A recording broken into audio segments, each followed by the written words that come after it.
HD सच्ची कहानियों पर आप सभी का स्वागत है। मेरी बहन खुद को समेटे हुए बैठी थी। लग रहा था कि उसे किसी चीज का डर खाए जा रहा था। मैंने उसे हाथ लगाया तो मेरा हाथ झटक दिया। दूर हटो, मैं बहुत परेशान हूँ। अभी मेरा दिल नहीं चाह रहा कि मैं वहाँ जाऊँ। कहाँ जाओगी दीदी? तुम्हारी तो शादी है। अपनी शादी में तुम इतनी परेशान होती हुई अच्छी नहीं लग रही हो। मैंने प्रीति को समझाने की कोशिश की, मगर प्रीति के तो जैसे दिल व दिमाग पर एक अजीब सा डर सवार था। माँ मुझे ले जाएगी, तुम देख लेना। बस शाम होने दो और मुझे पूरी रात वहाँ बिताना पड़ेगा। प्रीति के आंखों से बहते आंसू देखकर मैं जरा गम में हो गई थी। उससे पहले मैंने प्रीति को इस रूप में कभी नहीं देखा था। उसकी आंखों से बहते आंसू इस बात की निशानी बन रहे थे कि वह रात बिताने से बहुत डर रही थी। लेकिन वह जा कहाँ रही थी, मैं तो खुद भी नहीं जानती थी। 20 मिनट के बाद मम्मी ने दरवाजा खोला। बड़ी सी लाल चुन्नी लिए मेरी बहन प्रीति के सामने खड़ी थी। जल्दी प्रीति इसे पहन लो, वहाँ बहुत सर्दी लगेगी। साथ ही मम्मी ने कहा कि एक गर्म कपड़ों का जोड़ा भी मेरी माँ ने बहन के हाथ में रख दिया था। ये रात बिताना कोई आसान काम नहीं है। बड़े बड़ों की हाय निकल जाती है वहाँ जाकर। और वैसे भी तुम्हारी सास तो बहुत गुस्सैल है। उसे पुराने परंपरा और रस्म पर पूरा यकीन है। सो अच्छा होगा तुम शाम होने से पहले ही घर से निकल जाओ, ताकि हम तुम्हारी सास को बता सकेंगे कि तुम पूरी रात सांप देवता के घर में बिता रही हो। मेरी माँ सांप देवता के घर में क्यों लेकर जा रही थी मेरी बहन को? मैं बीच में आई तो माँ ने मुझे रखकर तमाचा दिया। अभी मेरा दिमाग खराब मत कर। जानती नहीं तू ये हमारे गांव की पुरखों से चली आ रही रस्म है। शादी के एक रात पहले लड़की को सांप देवता के घर में अपना टाइम बिताना होता है। वैसे तो उन्हें हमारे खानदान पर कोई शक नहीं है, मगर तुम्हें अच्छे से पता है कि आजकल जमाना कितना खराब हो गया है। सांप के घर में जाएगी तो सांप देवता को इसकी पवित्रता की मोहर लग जाएगी।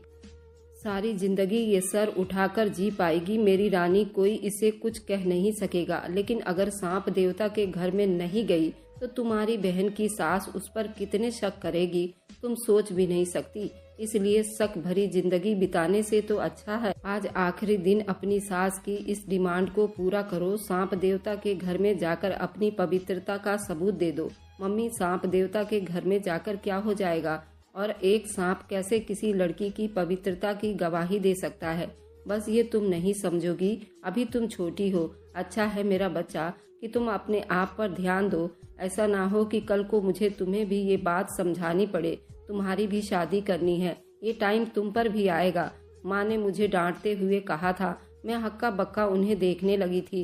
समझ नहीं पा रही थी यहाँ क्या हो रहा है। लोग इतने जाहिल कैसे हो सकते हैं कि लड़की की पवित्रता का सबूत लेने के लिए उसे एक सांप देवता के साथ छोड़ दिया जाए। फिलहाल मुझे माँ से इस तरह बेवकूफ़ी की उम्मीद बिल्कुल भी नहीं थी। मेरी बहन का रंग तो जैसे पीला पड़ गया था। वह बहुत परेशान लग रही थी। धीरे धीरे उसने खुद को तैयार किया। गर्म कपड़ों का वह जोड़ा भी पहन लिया। एक लाल रंग का दुपट्टा भी ओढ़ ली। कहने लगी कि तुम भी मेरे साथ चलो। भगवान के लिए मैं अकेली वहाँ कैसे रहूंगी? बचपन से लेकर आज तक मैं एक दिन भी अपनी माँ के बगैर नहीं सोई। अब यहाँ मुझे रात भर के लिए अकेले सांप देवता के घर में जाने का कह रही हैं। तुम खुद बताओ कि मैं ये कैसे बर्दाश्त कर सकती हूँ? प्रीति की आंखों से आंसू बह रहे थे। ये सब कुछ कहते हुए माँ ने मुझे देख लिया। वह गरजते हुए बोली थी, तुम्हें समझ नहीं आती? अपनी बहन को तैयार होकर जाने दो। मैं नहीं चाहती कि तुम भी हमारे साथ चलो। अरे रास्ते में लोग देखेंगे तो साफ समझ जाएंगे कि हम लोग सांप देवता के घर जा रहे हैं। गांव में हर आदमी ही सांप देवता के घर जाकर अपनी पवित्रता, अपनी बेटी की पवित्रता का सबूत देता है। मगर जब किसी को जाते देखते हैं, अगर किसी ने टोक लगा दी तो भी बहुत बुरा होता है। सांप देवता को पता चल जाती है और जो लड़की वहाँ पर रहेगी उसको बहुत डर लगने लग जाता है। और उसके डरने से सांप देवता नाराज हो जाते हैं और फिर शादियों में कई रुकावटें आ जाती हैं।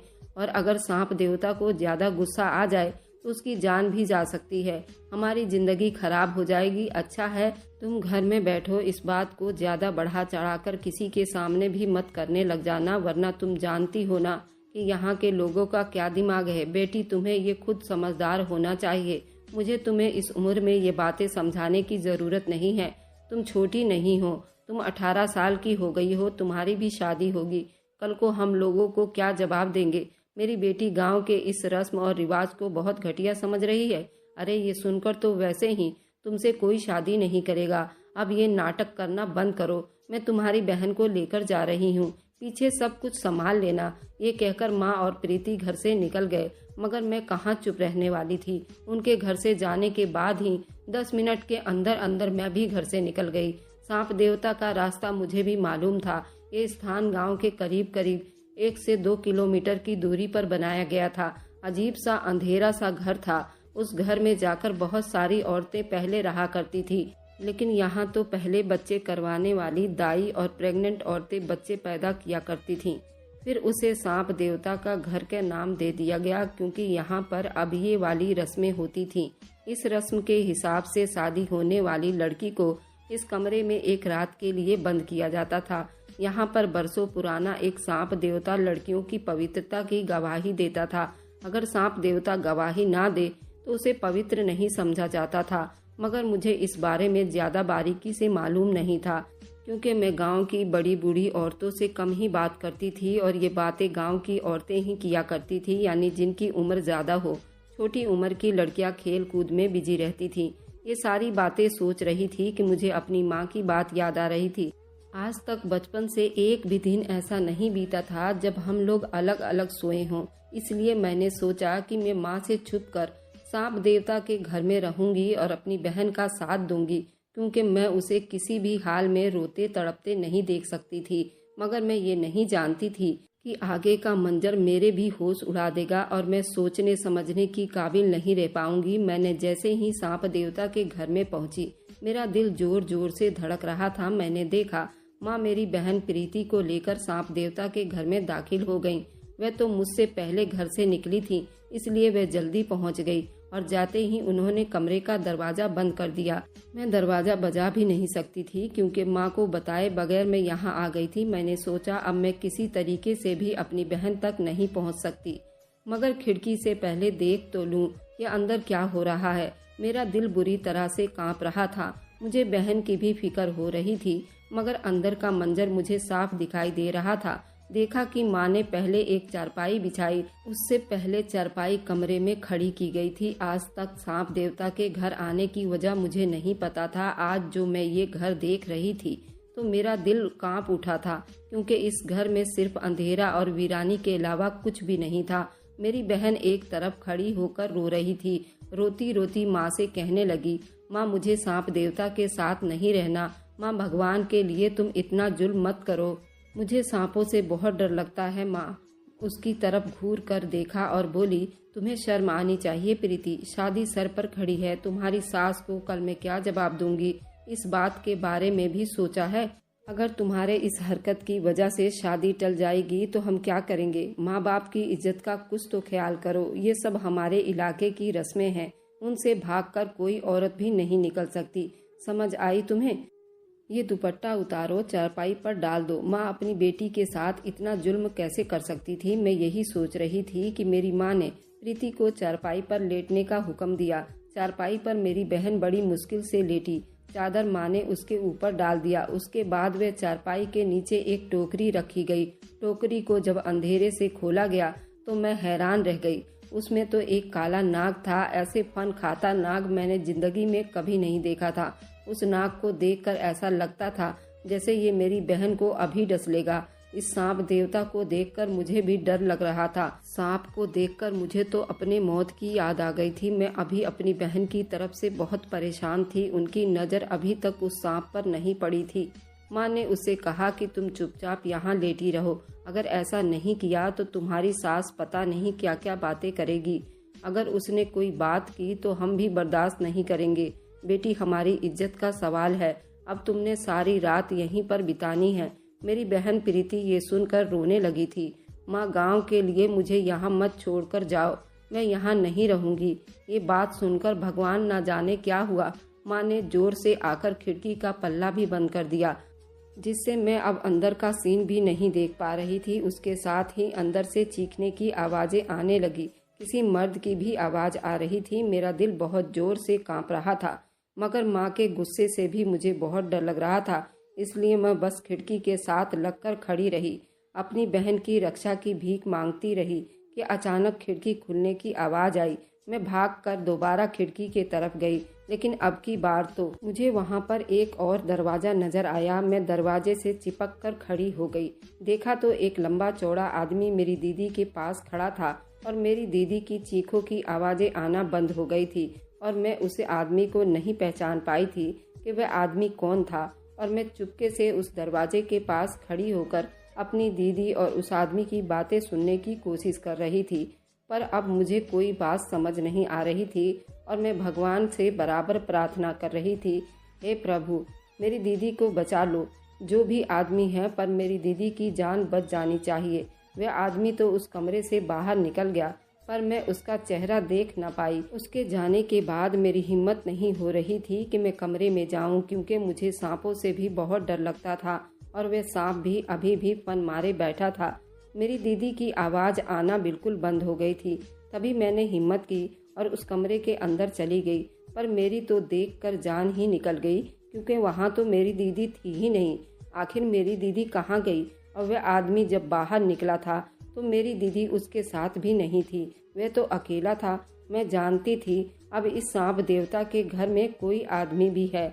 उसके बारे में तो कभी किसी ने नहीं सोचा था। यहाँ तो औरत की पवित्रता साबित करने के लिए उसे लाया जाता था। फिर यहाँ एक मर्द का क्या काम है, जबकि सांप देवता के घर में तो कोई औरत भी किसी औरत के साथ नहीं रह सकती थी। एक लड़की यहाँ अकेले रात बितानी होती थी। इसी वजह से कमरे के दरवाजे अच्छे से बंद कर दिए जाते थे। सांप देवता के घर के बाहर बरसों पहले चौकीदार भी हुआ करते थे, मगर गांव का माहौल देखकर हटाना पड़ा। वैसे भी शादियां महीने में 2-3 बार होती थी, जबकि इस चौकीदार को पूरे महीने की तनख्वाह देनी पड़ती थी। बस इसी वजह से आज कोई चौकीदार नहीं था। मेरा तो रो रो कर बुरा हाल था। मुझे घर भी जाना था। फिलहाल मेरी माँ मुझे ढूंढ रही होगी, ये डर भी मेरे दिमाग पर सवार था। घर से निकलते टाइम माँ मुझे बहुत सारे काम कह गई थी। मुझे घर जाकर फिलहाल वह काम भी करने थे, लेकिन मैं मन ही मन अपने दीदी की गुमशुदगी के बारे में भी सोच रही थी। आखिर मेरी दीदी उस कमरे से गई कहाँ? उस कमरे में तो सिर्फ 2 ही दरवाजा था, जो एक अंदर से बंद था और एक वह खुफिया दरवाजा जिसमें से वह आदमी आया था। मैं जल्दी से भागती हुई जब घर पहुंची तो माँ मुझे ही ढूंढ रही थी। मुझे देखते ही मुझ पर फट पड़ी और कहा कि कहाँ मर गई थी। जानती नहीं कि प्रीति के ससुराल से जेवर वगैरह आया है। 25 तोले जेवर दिए हैं। हमने कभी सोचा नहीं था कि 25 तोले जेवर हम लोगों को मिलेंगे। कल बारात पर जब हम अपनी बेटी को इतना जेवर चढ़ाएंगे, गांव के लोग तो हैरान ही रह जाएंगे। बस भगवान से प्रार्थना करो तुम्हारी बहन की पवित्रता का यकीन तुम्हारी बहन की सास को आ जाए। अगर ये हो गया तो पीछे और कोई रुकावट नहीं रहेगी। तुम्हारी बहन सारी जिंदगी ऐश करेगी। मुझे अपनी बहन की सास पर गुस्सा आ रहा था, मगर क्या कर सकते थे। रात के टाइम मैंने सोचा कुछ ऐसा करूंगी और मैं दोबारा उस सांप देवता के कमरे में जाऊंगी। क्या पता मेरी दीदी वापस आ गई हो और अपनी बहन को सांप देवता के घर से वापस ला सकूंगी। सुबह सुबह के टाइम उसे दोबारा से सांप देवता के घर में छोड़ आऊंगी, ताकि उसकी मनहूस सास को यकीन आ जाएगा। ये तो सिर्फ मेरा एक ख्याली पुलाव था और मैं तो उस कमरे का सारा मंजर देख चुकी थी। न जाने मेरी दीदी कहाँ गायब हो गई थी और ऐसा करने का मुझे मौका ही नहीं मिला। रात भर कामों में बिजी रहने के बाद जब मैं थोड़ी देर के लिए अपने कमरे में गई, बिस्तर पर लेटते ही अपनी दीदी की याद में इस तरह खो गई। न जाने मेरी दीदी कहाँ होगी और किस हाल में होगी। मैं अभी यही सब सोच रही थी कि एकदम सवेरा हो गया और टाइम का पता ही नहीं चला। मेरी आत्मा कांपने लगी। दिल में बहुत दुख हो रहा था। मैं अपनी बहन के लिए कुछ कर ना सकी। उठकर देखा तो पूरे घर में चुप्पी छाई थी। पापा ने बाहर दरवाजे पर भी ताला डाल दिया था, क्योंकि आज इस घर में सोने के जेवर थे। चोरी का भी खतरा था। पूरे गांव को पता था घर में कितने पैसा कितना जेवर है। इसी वजह से जब घर में शादी होती है उसी में खास हिफाजत का इंतजाम करते हैं, क्योंकि कई बार ऐसे मौक़ों पर चोरियां भी हो जाती है। चोर गांव के बाहर से भी आते हैं। मुझे भी ये देखकर बहुत डर लग रहा था। मेरे घर में तो ताला लगा हुआ था, अंदर से भी ताला लगा था। मैं बाहर नहीं जा सकती थी। मैंने सोचा था कि मैं अपने किसी कजन को लेकर अपनी बहन को ढूंढने पहुंच जाऊंगी, मगर मेरे पापा ने बहुत सख्त ताले लगाने का इंतजाम कर रखा था। न कोई अंदर आ सकता था, न बाहर जा सकता था। बस राम राम करके अपनी बहन के लिए प्रार्थना कर रही थी। रात भर मेरी बहुत बेचैनी में कटी। मैंने सोचा कि सुबह सूर्यदेव को जल चढ़ाकर अपनी दीदी के लिए प्रार्थना करूंगी, जहां भी हो सही सलामत हो। जब मैं सूर्यदेव को जल अर्पण करके बाहर के तरफ आई, अजीब मातम पूरे घर में छाया हुआ था। माँ का रो रो कर बुरा हाल था। सब औरतें चेहरे पर भी एक डर था। मुझे कुछ समझ नहीं आ रहा था क्या हो गया है। मुझे तो बहुत डर लग रहा था। अपने कमरे से बाहर आने का भी जी नहीं चाह रहा था। दिमाग में बार बार एक ही बात आ रही थी कि भगवान, उस सांप देवता ने शायद मेरी बहन की कोई रक्षा की होगी, तभी तो मेरी बहन वहाँ से गायब हो गई थी। मुझे अपनी बहन की फिक्र थी, मगर जैसे ही मैं कमरे से बाहर आई तो मुझे माँ सामने खड़ी नजर आई। सुबह सुबह रो रही थी और कह रही थी कि न जाने प्रीति ने ऐसी कौन सी गलती कर दी थी कि सांप देवता ने न जाने प्रीति को कहाँ गायब कर दिया। प्रीति का नामो निशान नहीं है। दरवाजा तो उसने अंदर से बंद किया था। फिर न जाने तेरी दीदी कहाँ गायब हो गई है। वह उस कमरे में नहीं थी। सारे गांव के लोगों को पता चल गया है कि न जाने सांप देवता कितने नाराज हो गए कि उस लड़की का अता पता नहीं है, ना वह लड़की मुर्दा मिली है। इतने माँ कहते ही चुप हो गई और मुझे मुक्के और लाते बरसाने लगी और कहने लगी, ये सब सिर्फ तुम्हारी वजह से हुआ है। तुमने उसके अंदर न जाने कितना डर डाल दिया था। वह कहाँ गायब हो गई है। और कहने लगी, बेशरम बेहया, तुझे शर्म नहीं आई? अपने खानदान के लिए कुछ तो सोचा होता। हम माँ बाप कितने मेहनत और तकलीफ से तुम लोगों को पाल कर बड़ा किया था। तुम दोनों ने अपने ही माँ बाप की इज्जत को दांव पर लगा दिया। खानदान में तो हम मुंह दिखाने के लायक नहीं रहे। मैं सोच भी नहीं सकती थी कि मेरी औलाद इतनी गंदी निकलेगी। माँ मुझे मारती जा रही थी। मैं अपनी माँ को बड़ी परेशान नजरों से देख रही थी। अपनी माँ को क्या बताती कि मैं तो पहले ही देख चुकी हूँ कि दीदी उस कमरे में न जाने पल भर में कहाँ गायब थी। और मैं अब अपनी माँ को क्या बताती। मैं अपनी माँ से मार खाती रही। अब मेरी बहन की सास को भी पता चल चुका था कि दीदी उस कमरे से न जाने कहाँ गायब हो गई हैं। अब उन्होंने कहा कि हम ये शादी नहीं करेंगे क्योंकि लड़की तो न जाने कहाँ गायब हो गई है। शायद वो अपने आशिक के साथ भाग गई हो। मैंने अपनी माँ से रोते हुए कहा, भगवान के लिए आप तो ऐसी जाहिल बातें ना करें। मेरी माँ तो कहने लगी, तू तो चुप ही हो जा। जरूर तेरी बहन ने कोई ना कोई करतूत तो किया ही होगा, वरना सांप देवता के घर में कभी ऐसा नहीं हुआ था जैसा आज हुआ है। लेकिन ये सच है कि तेरी बहन ही जिसकी वजह से आज हमें खानदान के सामने नाक कटवानी पड़ी है। अरे हम क्या जवाब देंगे सबको कि जिस बेटी को हमने 7 पर्दों में दुनिया से छुपा कर रखा था। मैं कभी अपने घर में किसी पड़ोसी को भी अंदर आने नहीं देती थी क्योंकि मेरे घर में 2 जवान बेटियां थी। उस जवान बेटी ने मुझे ये सिला दिया कि शादी के ठीक 1 रात पहले ही गायब हो गई, या उसको जमीन निगल गया या आसमान। मेरी माँ मुझे बुरी तरह से पीट रही थी। तभी किसी औरत ने ये खबर भिजवाई कि प्रीति की सास अभी भी हमारे घर से रिश्ता जोड़ने के लिए तैयार है। लेकिन अब प्रीति तो नहीं है। मैं उसकी छोटी बहन से अपने बेटे का रिश्ता कर दूंगी। ये सुनकर मेरी माँ के कान खड़े हो गए थे। माँ को तो 25 तोले सोने नजर आ रहे थे। ये सोने की वजह से ही मेरी माँ की नजरें जल्द मुझ पर पड़ गई। मैं समझ गई थी कि अब उनका अगला वार क्या होगा। मैं तो इस बारे में सोच भी नहीं सकती थी। माँ, भगवान के लिए सोने चांदी के जेवर के खातिर क्या तुम मुझे बेच दोगी? मेरे साथ ये जुल्म मत करना। प्रीति दीदी की पति को शादी करनी है। उसने प्रीति को ही पसंद किया था। मैं कैसे उसकी दुल्हन बन सकती हूँ? माँ रोने लगी, नहीं बेटी, तुझे ये करना ही होगा, नहीं तो हमारी इज्जत मिट्टी में मिल जाएगी। एक तो सारे गांव को पता है कि परसों शादी है और तेरी बहन गायब हो गई है, और ऐसे रिश्तेदार मुझे कभी नहीं मिलेंगे जो एक बेटी के गायब होने के बाद भी तुझसे रिश्ता रखना चाहते हैं। इससे अच्छा रिश्ता मुझे कहीं नहीं मिलेगा और हमेशा के लिए हमारी इज्जत भी बची रहेगी। ऐसा रिश्ता हम छोड़ नहीं सकते। तुझे वह सब कुछ करना होगा जो तेरी बहन प्रीति ने किया। मतलब कि माँ, अब मैं सांप देवता के घर जाऊंगी। मैं तो अपनी माँ पर फट पड़ी थी। मतलब वही जो तुम समझ रही हो। तेरी सास ने रिश्ता जोड़ने का तो कह दिया है, मगर जिस घर की एक बहन गायब हो गई हो उस घर की दूसरी बहन पर खामोखा शक किया जाता है। मुझे पूरा यकीन है कि तेरी सास इस पर शक करेगी। इसलिए आज रात तुझे सांप के घर में रहना होगा। आज रात तेरी बारी है। अगर तेरी पवित्रता साबित हो गई तभी तेरी सास को तुझ पर यकीन होगा, वरना ये रिश्ता भी ठुकरा देगी। बेटी, वे लोग अमीर हैं, अपने खून में मिलावट तो नहीं शामिल करेंगे ना। अगर उनको कहीं अच्छी जगह से रिश्ता नहीं मिला इसलिए हमारे घर की लड़कियों से शादी करना चाहते हैं। इतने अमीर लोग दोबारा नहीं मिलेंगे। अब सांप देवता वाली रस्म तुम्हें भी करना होगा। तुम्हें आज रात ही मैं वहाँ लेकर जाऊंगी। खबरदार अगर तुमने कोई चूं चपड़ करने की कोशिश की। मैंने बहुत मेहनत से ये रिश्ता बनाया था और ये परीक्षा तो सभी लड़कियों को देनी पड़ती है। तुम अकेली थोड़ी हो। मेरी शादी हुई थी तो मैंने भी ये सब किया था और आज तुम्हारी बारी है। तुम्हारी बहन के काले करतूत की वजह से ये रिश्ता भी हाथ से निकल जाएगा। लेकिन अब मैं ज्यादा टाइम खराब नहीं होने दूंगी। तुम्हें तैयार होना होगा। अपनी माँ की बातें सुनकर मुझे यकीन नहीं आ रहा था कि मेरी माँ पैसे को देखकर कितना पागल हो सकती है। मैं चुप हो गई थी। सिवाय चुप्पी के मेरे पास तो और कोई रास्ता भी नहीं था।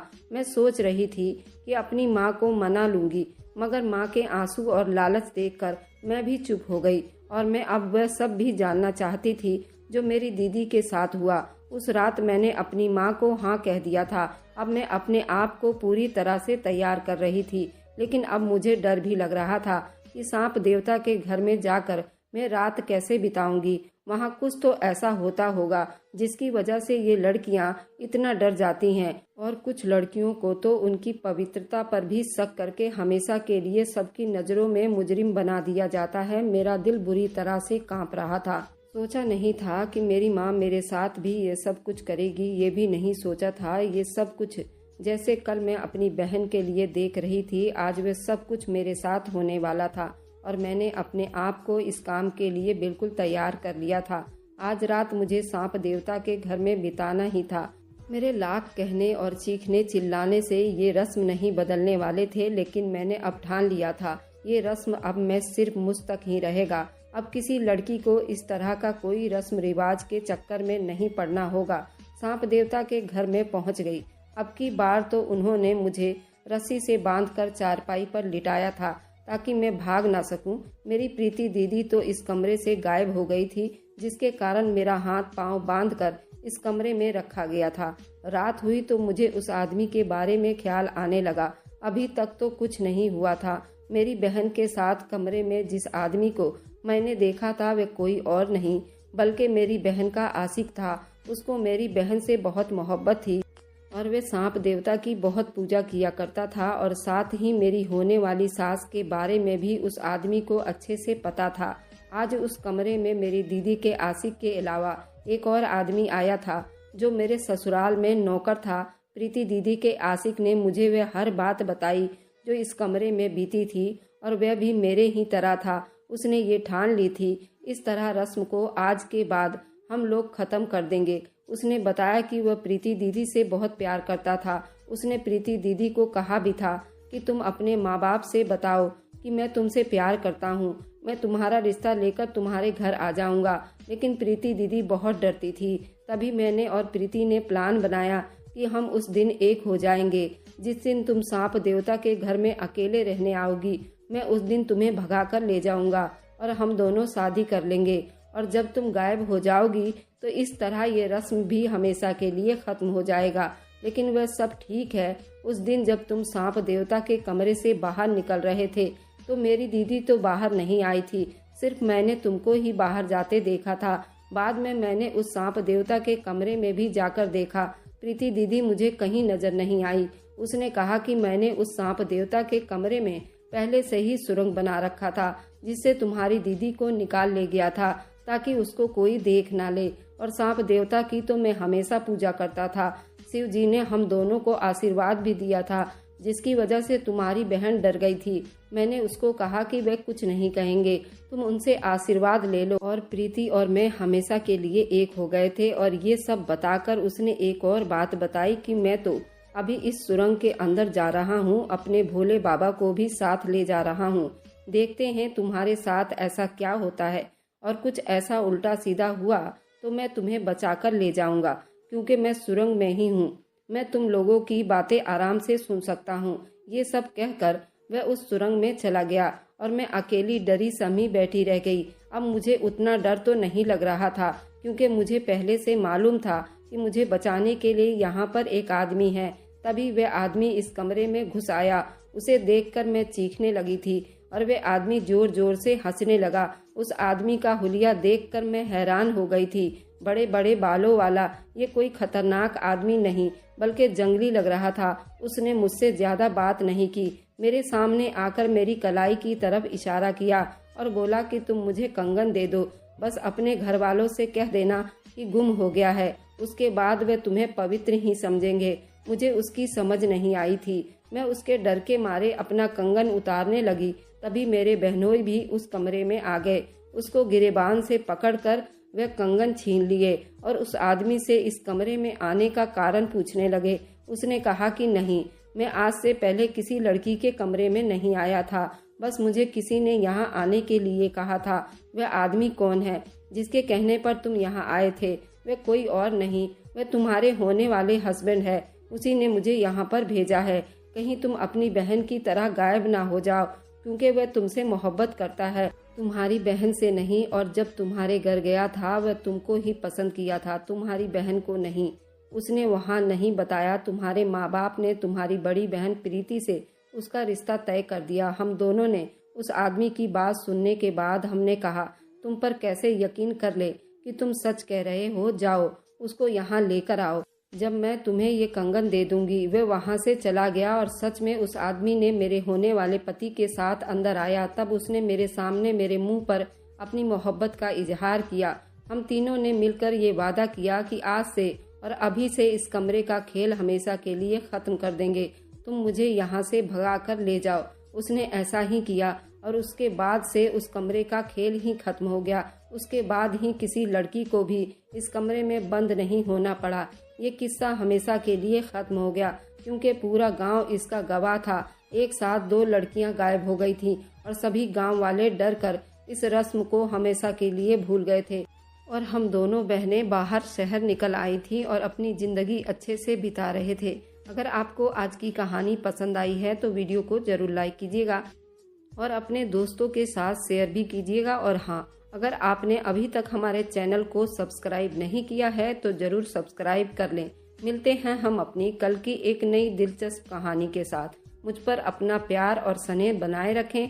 सभी को मेरा प्यार भरा नमस्कार दोस्तों।